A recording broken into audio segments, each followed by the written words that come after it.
The bathroom's black marble floor felt like ice against Isabel Costello's trembling hands, the coldness matching the emptiness spreading through her chest as crimson pooled beneath her body. Her fingers shook as she pressed Damien's number for the third time, her vision blurring with tears and pain, praying that this time he would answer, that this time he would choose her over everything else that had kept him away from their marriage for 3 endless years. Hello? The voice that answered wasn't his. It was hers, Liliana. Isabel's breath caught, the physical agony of her body nothing compared to the knife twist of hearing that sultry, bored tone on her husband's phone. "Who is this?" Liliana asked, as if Isabel, the legal wife, the woman bleeding out on the floor of the mansion she'd made a home, was the intruder interrupting something important. It's Isabel. I need Damien. Please, I need—" But the line went dead before she could finish, the silence more deafening than any scream. Isabel had always been the perfect mafia wife. Obedient daughter married off at 23 to secure an alliance, elegant hostess at family dinners by 24, invisible ghost in her own home by 25. Every sacrifice filtered through the understanding that this was her duty, her role, until she dared to hope that maybe a child could transform their hollow arrangement into something real. She'd learned on their wedding night what kind of marriage this would be. Damien had stood at the window of their honeymoon suite, still wearing his tuxedo jacket, staring out at the city lights rather than at his bride. "I'll protect you, Isabel. I'll give you everything a wife should have. Status, security, respect from the families. But don't expect love. Liliana, she's the one who owns that part of me. She always has been." 3 years she'd endured it. 3 years of watching him walk into family dinners with her on one arm, only to spend the entire evening exchanging heated glances with the stunning brunette in the black dress who sat 3 seats away. 3 years of sleeping in a bed that grew colder every night, of hosting parties where everyone knew the truth, of swallowing her dignity along with Liliana's mocking smiles. But this baby, this tiny spark of life she'd been carrying, had been hers. Something real in a world of pretense. Something that couldn't be taken away by a mistress's beauty or a husband's indifference. Until now.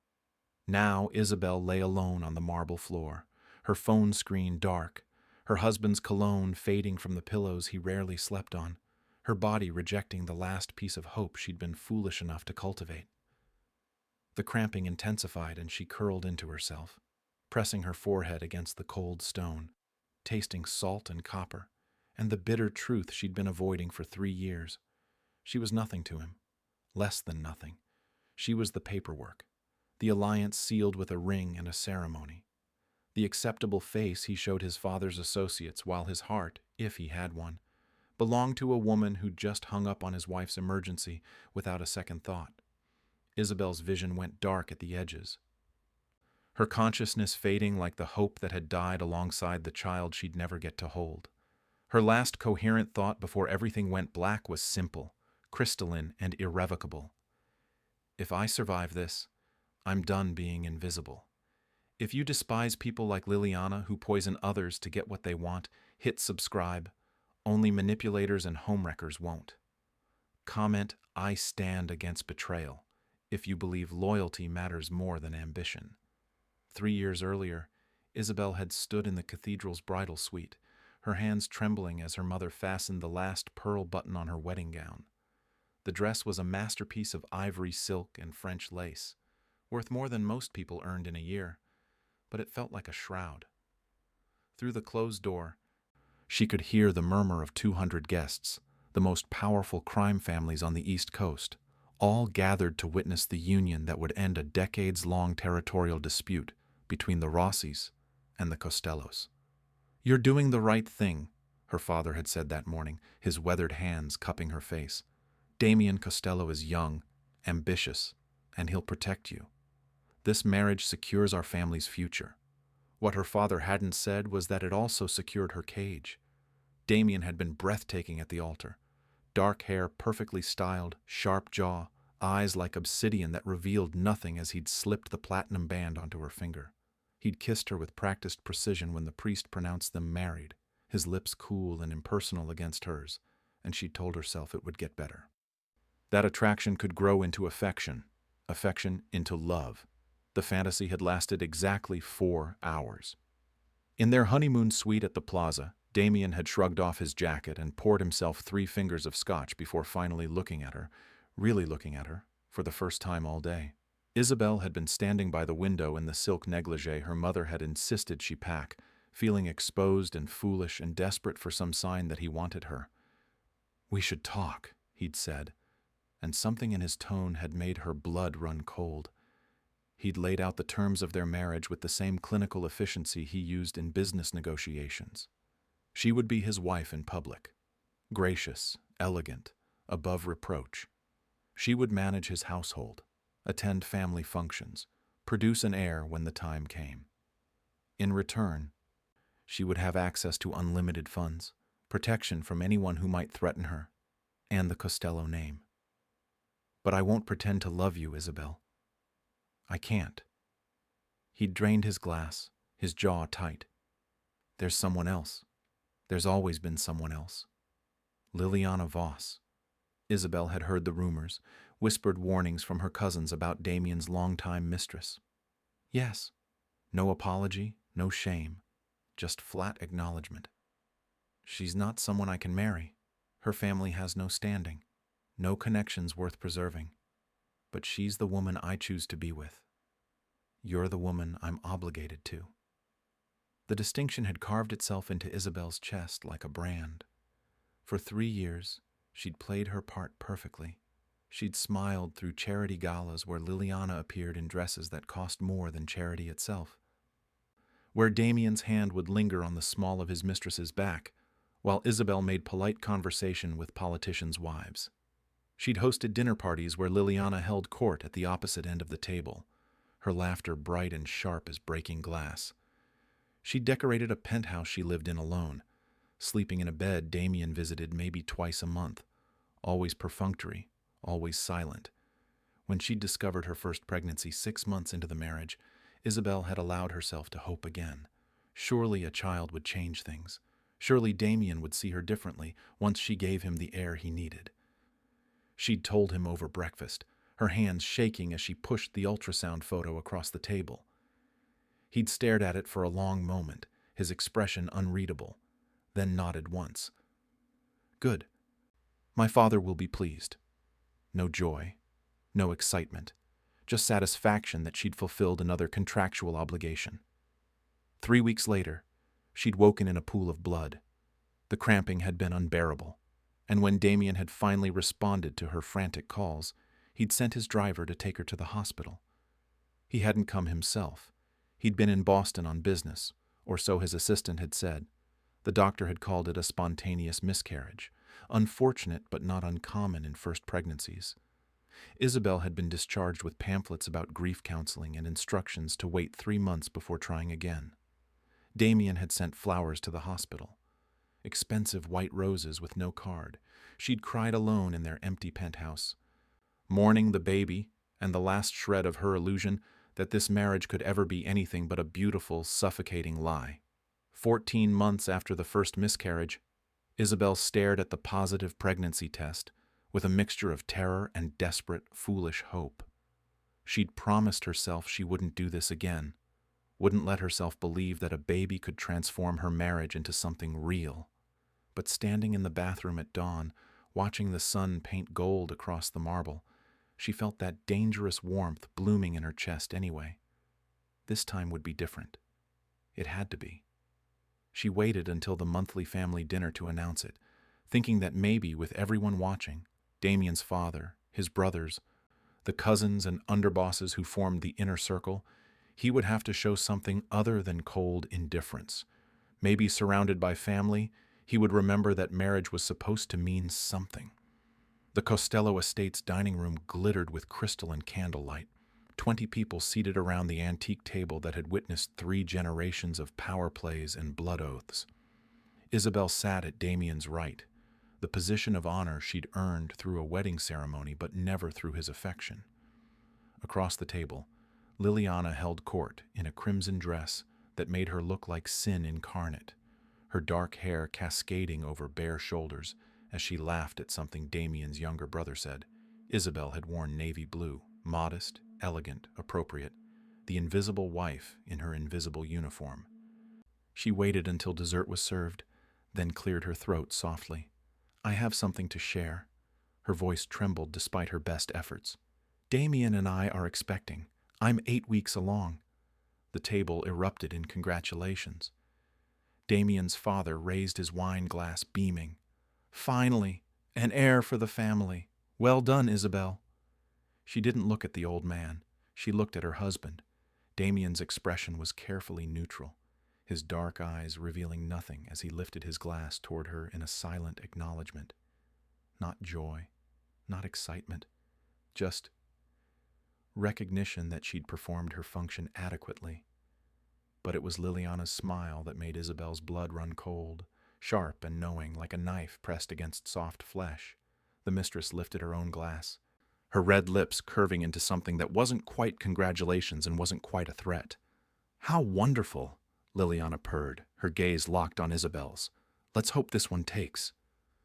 The words hung in the air like poison. 6 weeks later, Isabel woke to familiar agony, the cramping, the blood, the crushing weight of loss settling over her chest like a tombstone. She called Damien first this time, but his phone went straight to voicemail. She called his office, his driver, his brother. No one could find him. When the doctor examined her at the hospital, his expression was professionally sympathetic, but increasingly puzzled. Another spontaneous loss, Mrs. Costello. I'm sorry. We'll run some tests, but sometimes these things just happen. Twice? Isabel's voice was raw. Is that normal? The doctor hesitated. It's not common, but it's not impossible. Some women have recurrent losses. We'll check your hormone levels, your uterine lining. Try not to worry. But she was already drowning in worry, in the crushing certainty that her body was broken, that she was failing at the one thing that might have made her matter to Damien. He appeared 6 hours later, still wearing yesterday's clothes, his hair disheveled in a way that told her exactly where he'd been, with whom he'd been. I'm sorry, he said, and the words were empty as wind. I'll have the driver take you home when you're ready. That was it. No comfort, no touch, no promise that they would try again, or that he cared at all about what she'd lost. After that, he stopped coming home entirely. The penthouse became a mausoleum where Isabel wandered through rooms that echoed with her footsteps and her breaking sanity. She would see evidence of Liliana everywhere, a text message preview on Damien's forgotten tablet, a receipt from a jewelry store for something Isabel had never received, the faint scent of unfamiliar perfume on his jacket when he stopped by to change clothes. 3 months passed, then 6. Isabel stopped sleeping, stopped eating properly, started talking to herself in the mirror, asking the hollow-eyed woman staring back when she'd become this pathetic creature who begged for scraps of attention from a man who treated his mistress like a queen and his wife like a ghost. When Isabel discovered the 3rd pregnancy, she didn't tell anyone. Not Damien, not the family doctor, not even her own mother who called weekly to ask when she'd fulfill her duty and produce an heir. She kept the secret pressed against her heart like a talisman, terrified that speaking it aloud would curse it the way the others had been cursed. But at 12 weeks, when the nausea became undeniable and her clothes grew tight, she'd finally whispered the truth to Damien over breakfast, one of the rare mornings he'd stayed the night. He'd looked up from his phone, nodded once, and gone back to typing. No congratulations, no concern, just acknowledgement. That should have been her first warning. The second warning came at the next family dinner when Liliana appeared wearing a necklace Isabel had never seen before, a stunning emerald pendant that matched her eyes perfectly. Damien's hand had brushed the mistress's neck as he'd passed behind her chair, a gesture so intimate and possessive that Isabel had felt her stomach turn. Not from morning sickness this time, but from the crushing weight of her own irrelevance. Now, at 15 weeks, she was bleeding out on the bathroom floor, and the only thing clearer than the physical agony was the brutal clarity of her situation. Damien had never once prioritized her safety, Not during the first loss when he'd sent his driver instead of coming himself. Not during the second when he'd been unreachable for 6 hours, his phone off, his location unknown. Not in the 3 years of their marriage when he'd made it abundantly clear that she existed only as a legal formality, a signature on contracts that bound families together while hearts remained untethered. Her shaking fingers pressed his number. It rang 4 times. 4 eternities, where she imagined him seeing her name on the screen and choosing to ignore it. Then someone answered. Hello? Not his voice. Hers. Liliana's voice, slightly breathless, annoyed at the interruption. Isabel's world tilted sideways. Her husband's phone. His mistress's voice. At 10 o'clock on a Thursday night while his wife lay dying on cold marble. Who is this? Liliana asked, impatience sharpening her tone. It's Isabel. The words came out broken, desperate. I need Damien. Please, I need him right now. There's blood, so much blood, and I can't... The line went dead. No explanation, no apology. Just the empty silence of disconnection, as if Isabel's emergency was nothing more than a telemarketer's nuisance call. She tried again, and again. Each time it went straight to voicemail, which meant someone, Liliana, had powered off his phone entirely. The cramping intensified, and Isabel curled into herself, her forehead pressed against the floor, her tears mixing with the blood spreading beneath her. She managed to call 911 with the last of her coherent thought, gasping out her address before darkness crept in from the edges of her vision. She woke in a hospital bed 6 hours later. The harsh fluorescent lights made her wince, and for a moment she couldn't remember where she was or why everything hurt. Then she saw him. Damien sat in the chair beside her bed, still wearing the same black suit from dinner, his tie loosened, his hair disheveled. But it was the smell that broke her, Liliana's perfume, that distinctive jasmine and amber, clinging to his clothes like ownership. You're awake? He stood, his expression unreadable. The doctor said you'll be fine. The pregnancy, they couldn't save it. Of course they couldn't. They never could. I called you. Isabel's voice was hoarse, but steady. Something had crystallized inside her during those hours of bleeding alone, something cold and hard as diamond. Your mistress answered. She hung up on me. Damien had the grace to look uncomfortable. Isabel, I'm sorry. My phone was in my jacket. I didn't hear it. You were with her. Not a question. A statement of fact. He didn't deny it.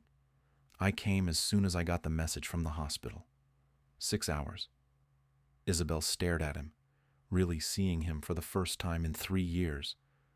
Not the powerful mafia boss or the cold arranged husband, but simply a man who had made his choice long ago and would never choose differently. I was alone for 6 hours, bleeding out, and you were with her. The baby wasn't the point. Isabel's laugh was sharp enough to draw blood. It was never about the baby, Damien. It was about you deciding that for once, just once, I mattered more than she did, that I was worth interrupting your evening for, that my life had value beyond a contract signature. He said nothing. What could he say? They both knew the truth. I understand now, Isabel said quietly, something dangerous settling into her bones where hope used to live. I finally understand exactly what I am to you. Nothing. She was nothing. But nothing had power too. Nothing could disappear. Nothing could slip through fingers that never truly held it in the first place. In that sterile hospital room, watching her husband avoid her eyes, Isabel made a silent promise to herself. She would never be nothing again. If you can't stand men like Damien who abandon their wives in emergencies for their mistresses, smash that subscribe button. Only toxic partners and enablers won't. Comment. Choose your wife, not your mistress, if you believe marriage vows should mean something.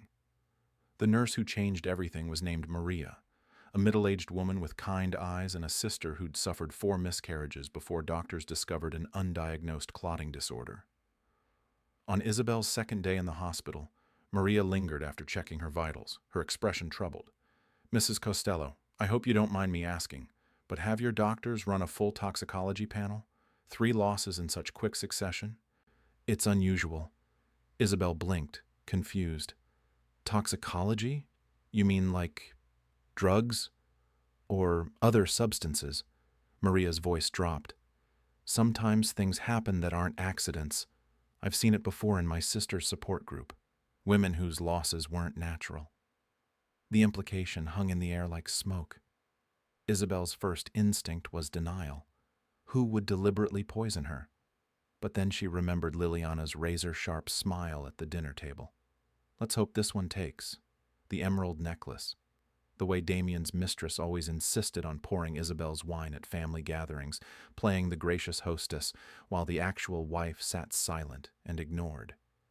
Can you run the tests? Isabel whispered. Without telling anyone? Maria hesitated, then nodded.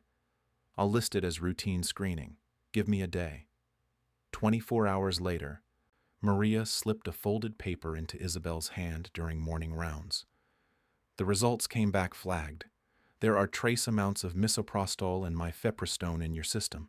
Abortifacients. Someone has been poisoning you, Mrs. Costello. You need to report this to the police. But Isabel wasn't thinking about police. She was thinking about security cameras in the Costello mansion's dining room, about the family dinners she'd attended like a dutiful wife while her husband's mistress played hostess, about how easy it would have been for Liliana to slip something into her water glass, her wine, her coffee. Horror gave way to cold calculation. When Damien came to take her home 3 days later, Isabel smiled at him, a real smile for the first time in months. He looked unsettled by it, as if her compliance had always been more comfortable than any genuine emotion. Thank you for coming, she said sweetly. I know how busy you are. That night, while Damien was out, with Liliana, always with Liliana, Isabel accessed the mansion's security system. The cameras were meant to protect against outside threats, but they recorded everything, including the family dining room where she'd announced her pregnancies. She found the footage from 6 weeks before her second loss, watched in grainy black and white as Liliana leaned across the table to pour Isabel's wine, her body blocking the glass from view for precisely 8 seconds. Watched her stir something invisible into the dark liquid before sliding it toward Isabel with that perfect, poisonous smile. There. Evidence of murder disguised as misfortune. Isabel downloaded every relevant file, encrypted them, and uploaded copies to 3 separate cloud accounts. Then she sat in Damien's office, the office she'd never been invited into, and began photographing his financial records.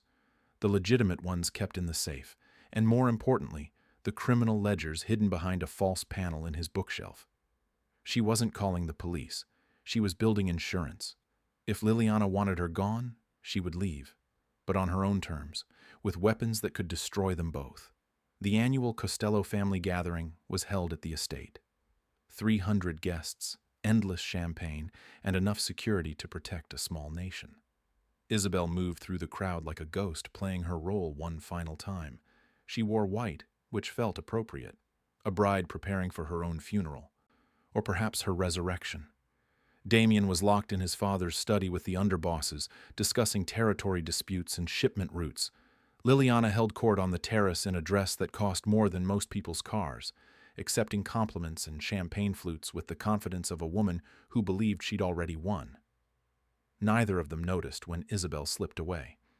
In Damien's home office, she worked quickly. The financial ledgers were exactly where they'd always been, the legitimate accounts in the safe, the criminal records behind the false panel. She photographed every page with methodical precision. Money laundering routes, offshore accounts, payoffs to politicians and police, records of arms deals and drug shipments that could send every man at this party to prison for life. Her hands didn't shake. Not anymore. When she finished, she placed a single envelope on Damien's desk. Inside, she'd written 4 words.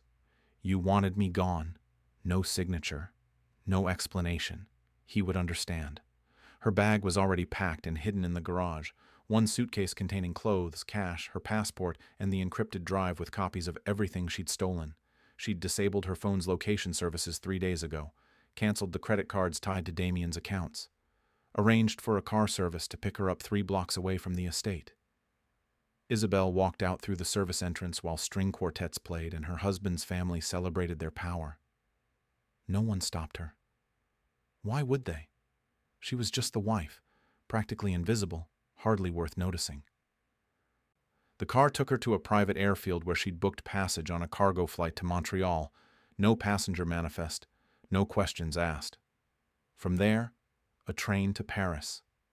By the time Damien returned to his office and found the note, by the time he checked the security footage and saw her leaving, by the time he called her phone and heard it ring in the trash can where she'd thrown it, Isabel Costello would have crossed 2 borders and ceased to exist. In her place would be Isabel Rossi, using her maiden name, carrying her grandmother's legacy and her own hard-won freedom. She boarded the plane at midnight, watched the city lights disappear below her, felt the weight of 3 years of suffering finally lift from her shoulders. Somewhere behind her, Damien was probably just discovering her absence, probably ordering his men to search, probably calling Liliana to celebrate that the inconvenient wife had finally disappeared. Let them celebrate. Let them think they'd won. Isabel touched the encrypted drive in her pocket and smiled in the darkness. She was done being the victim in someone else's story. Now she would write her own ending. If you're rooting for women who refuse to stay trapped in abusive marriages, hit subscribe.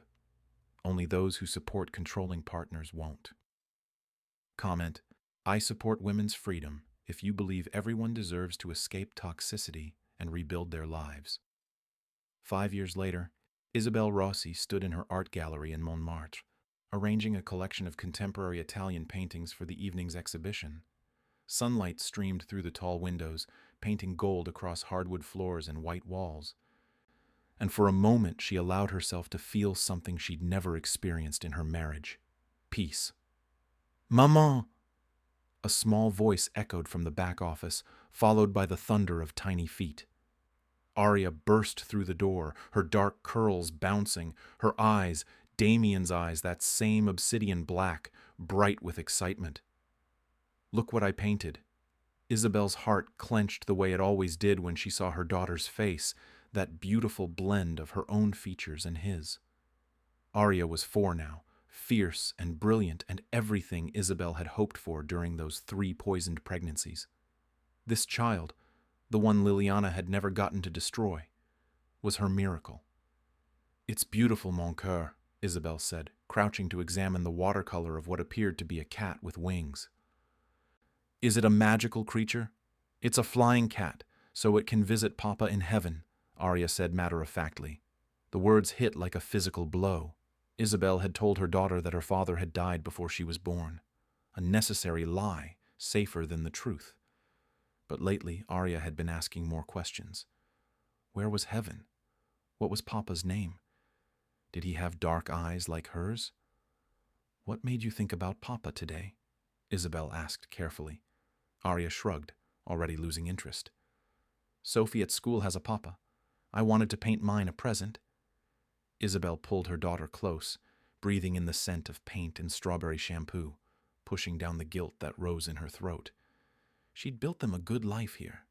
The gallery was successful enough to provide comfort without drawing attention. They lived in a modest apartment in the 18th arrondissement, far from the glittering world of organized crime and betrayal. She'd learned French, made friends, created an identity that had nothing to do with being a mafia wife. Most days, she almost believed she'd escaped completely, but she still checked the locks twice every night, still scanned crowds for familiar faces, still kept the encrypted drive hidden in a safety deposit box, insurance against the day Damien might find her. Though after 5 years of silence, she'd begun to believe he'd given up, that she'd been so insignificant he hadn't bothered to search beyond the first few months. The thought should have brought relief, but instead it left a strange ache in her chest, proof that even now, some pathetic part of her wanted to have mattered enough to pursue. Come, Isabel said, standing and taking Arya's hand. Let's get lunch before the exhibition. Crepes? With Nutella? Always with Nutella. They walked out into the afternoon sunshine, Arya chattering about flying cats and school friends, Isabel smiling and responding while part of her remained vigilant, watching the street corners, memorizing faces. She'd built a life on borrowed peace, always waiting for the past to catch up with her. She just didn't know it would arrive that very evening, standing in her gallery with vengeance and regret written across his familiar face. Isabel was closing the gallery when she felt his presence before she saw him. That prickle of awareness that made her freeze mid-step, her hand hovering over the light switch. When she turned, Damien Costello stood in the doorway like a ghost made flesh. He looked different, thinner, the sharp angles of his face more pronounced, his eyes haunted in a way she'd never seen during their marriage. He wore black. He always wore black, but his clothes hung differently now, as if he'd lost weight he couldn't afford to lose. No entourage, no bodyguards, just a man standing alone in the doorway of her carefully constructed new life. "Hello, Isabel." His voice was rough, unused to gentleness. Her hand moved instinctively to her phone, but he raised his hands in a gesture of surrender. "I'm not here to hurt you. I'm not here to take you back. I need you to listen. I don't need to do anything for you." Her voice was steady, colder than she'd known she could be. "Get out before I call the police. Liliana is dead." The words fell between them like stones. "I killed her 3 months ago when I discovered what she'd done. Not just to you, to everything. She was working for the Marchetti family, had been for years. A mole planted to destroy me from the inside." Isabel's breath caught. "I don't care about your mob politics. The poisoning wasn't just cruelty." Damien took a step forward and she stepped back, maintaining distance. He noticed and stopped, pain flickering across his face. "It was strategic. Every miscarriage weakened me emotionally, made me vulnerable. While I was distracted with grief, I didn't know how to process. She was stealing information, siphoning funds, setting up hits on my people. She played me perfectly. And you want sympathy?" Isabel's laugh was sharp as broken glass. "You want me to feel sorry that the woman you chose over me repeatedly turned out to be exactly what she seemed, poison in a beautiful bottle? No." His voice cracked. "I want you to know that I understand now. Too late, but I understand. You were the only real thing I ever had, and I destroyed it for an illusion. For someone who was using me the entire time while you—" He stopped, his jaw working. "You actually tried to make our marriage work. You were loyal, faithful, and I treated you like you were disposable." "I was disposable to you," Isabel said quietly. "That wasn't a misunderstanding, Damien. That was a choice you made every single day for 3 years. I know." The admission seemed to cost him. "I'm not asking for forgiveness. I don't deserve it. I just needed you to know that I see it now. What I had, what I lost. Who I really was." Isabel looked at this man who had once been her husband, this stranger wearing regret like an unfamiliar coat, and felt absolutely nothing. No anger, no satisfaction, not even pity. Just the cold certainty that he'd arrived 5 years too late. "You need to leave," she said. "I've built a life here that has nothing to do with you. Whatever guilt you're carrying, work it out somewhere else. I'm not your priest, and I'm not your second chance." "Isabel, get out." Her voice was steel. "And don't come back." For a moment she thought he might argue, but then something in his expression shuddered, and he nodded once. He turned toward the door, then paused. "I'm glad you survived me," he said quietly. "Even if I didn't deserve you to."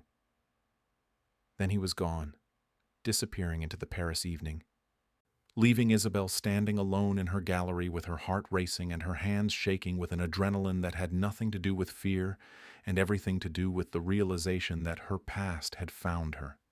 And it wasn't done with her yet. Damien didn't leave Paris. For 2 weeks, Isabel spotted him everywhere. Across the street from the gallery, 3 tables away at the cafe where she had breakfast, standing in the park where she took Arya to play. Never approaching, never threatening. Just present, like a shadow she couldn't shake. She should have been frightened. Instead, she was furious. On the 15th day, Arya noticed him first.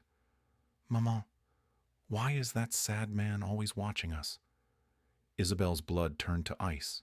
They were at the playground, Arya halfway up the climbing structure, pointing toward the bench where Damien sat with his hands in his pockets, his dark eyes fixed on them with an intensity that made her skin prickle. "Come down, mon coeur," Isabel said, keeping her voice steady. "It's time to go." But as they walked past him, Arya, fearless, curious Arya, stopped and stared directly at Damien. He stared back, and Isabel watched something flicker across his face. Recognition of something familiar, the shape of the child's eyes, the stubborn set of her jaw. His jaw went slack with realization. That night, Isabel texted him an address, a neutral cafe, public and safe. When she arrived, Damien was already there, his coffee untouched, his hands clenched so tight his knuckles were white. "You have a child." His voice was barely controlled. "That little girl in the park. She has my eyes. Her name is Arya." Isabel sat down across from him, her spine straight. "She's 4 years old. And yes, she's yours." The devastation that crossed his face was almost enough to make her feel something. Almost. "You were pregnant when you left. The whole time I was searching for you, you were carrying my daughter." "The one pregnancy Liliana didn't get to poison," Isabel said coldly. "I didn't know I was pregnant until I was in Montreal. By then I'd already decided I was never coming back. You kept her from me." Rage crept into his voice, dangerous and familiar. "For 4 years, you let me believe." "Believe what?" Isabel cut him off. "That you had no children? You didn't want the 3 I tried to give you? You let your mistress murder them while you were too busy fucking her to notice. What exactly did I owe you, Damien? What right did you earn to know about Arya?" He had no answer. The rage drained from his face, leaving only something broken behind. "I want to know her." His voice cracked. "She's my daughter. I have a right." "You have no rights." Isabel's words were ice. "You forfeited them when you let me bleed alone on that floor. But I'm not cruel, and Arya deserves the choice when she's old enough to understand. Until then, if you want any part of her life, you'll meet my conditions." "Anything." The word was immediate, desperate. Isabel leaned forward, her eyes hard. "You leave the Mafia. Completely. You sever every tie to that world. You prove to me over years, not weeks, not months, but years, that you've become someone worthy of being in her life, and you do it under my terms, on my schedule, with no demands and no threats." Damien stared at her as if she'd asked him to cut out his own heart. "You're asking me to destroy everything I've built." "I'm asking you to choose," Isabel said quietly. "The way you should have chosen 5 years ago. Your empire or your daughter. You can't have both." The silence stretched between them, heavy with impossible choices and years of consequences finally coming due. "I choose her." The words came out hoarse, as if speaking them physically hurt. "I choose Arya." Isabel studied him, searching for the lie, the manipulation, the angle. But all she saw was a man staring into the abyss of everything he'd built and choosing to let it burn. "Saying it is easy," she said. "Doing it is something else entirely. Then tell me what you need to see. Give me the roadmap, and I'll follow it." Damien's voice was steady now, resolved. "I don't know how to be the man you're asking me to become, but I'll learn. For her, for the chance to know my daughter." Over the next 6 months, Isabel watched from a careful distance as Damien Costello systematically dismantled his empire. He sold legitimate businesses to competitors, turned over criminal operations to his younger brother, with the understanding that he was out completely. Cooperated with federal investigators in exchange for immunity, betraying men who'd been loyal to him for decades, burning bridges that could never be rebuilt. She heard through old contacts that the Costello family had disowned him, that his father refused to speak his name, that he'd moved into a modest apartment in Paris's 15th arrondissement, nothing like the mansion he'd once owned, and worked as a consultant for international security firms, using his knowledge of criminal networks to protect corporations from the very world he'd abandoned. After 9 months, Isabel allowed him to meet Arya under supervision. They met in the park, Isabel sitting on a nearby bench while Damien crouched down to his daughter's level, his hands shaking as he introduced himself. "I'm an old friend of your mother's," he said, the lie clearly killing him. Arya tilted her head, studying him with those dark eyes they shared. "You're the sad man from before." "Yes. I'm very sad sometimes, but meeting you makes me less sad." "Why are you sad?" Damien glanced at Isabel, and she saw everything in that look: regret, longing, desperate hope. "Because I made mistakes that hurt people I should have protected, and I'm trying to learn how to be better." "Maman says everyone makes mistakes," Arya said solemnly. "She says what matters is if you fix them." "Your maman is very wise." Isabel watched them talk about Arya's paintings, about flying cats and favorite colors, and the profound simplicity of a child's world. She watched Damien's careful movements, the way he kept his distance, never presuming, always asking permission. The way he looked at their daughter with something close to worship and devastation combined. A year passed. Then 18 months. Damien showed up for every supervised visit, never late, never making demands. He sent Isabel updates on his progress, therapy sessions he attended, support groups for people leaving organized crime, the slow, painful work of becoming someone new. She didn't forgive him. She wasn't sure she ever would. But she watched him try with a dedication that almost resembled the devotion he'd once given to his empire, and she allowed herself the smallest possibility that people could change if they wanted it badly enough. One evening, as Damien was leaving the park after a visit with Arya, he paused beside Isabel's bench. "Thank you," he said quietly, "for giving me the chance to know her, for not shutting the door completely." "I didn't do it for you," Isabel replied. "I did it for her. Every child deserves a father who chooses them." "I know." He looked at her with those dark eyes that Arya had inherited. "But thank you anyway, for being stronger than I ever was, for surviving me and building something beautiful from the ruins." He walked away before she could respond, disappearing into the Paris twilight. And Isabel sat alone on the bench, watching Arya chase butterflies in the fading light. Redemption, she'd learned, wasn't a moment. It wasn't a grand gesture or a tearful apology.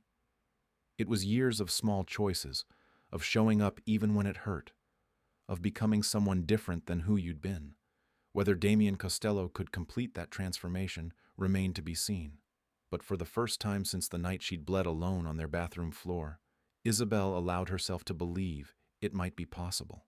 Not for him, not for their marriage, which had died the night Liliana answered his phone, but for Arya, who deserved a father who had chosen light over darkness, even if he'd taken far too long to make that choice. And perhaps that was enough. If you believe redemption must be earned through years of action, not empty words, subscribe now. Only those who excuse abuse and betrayal won't.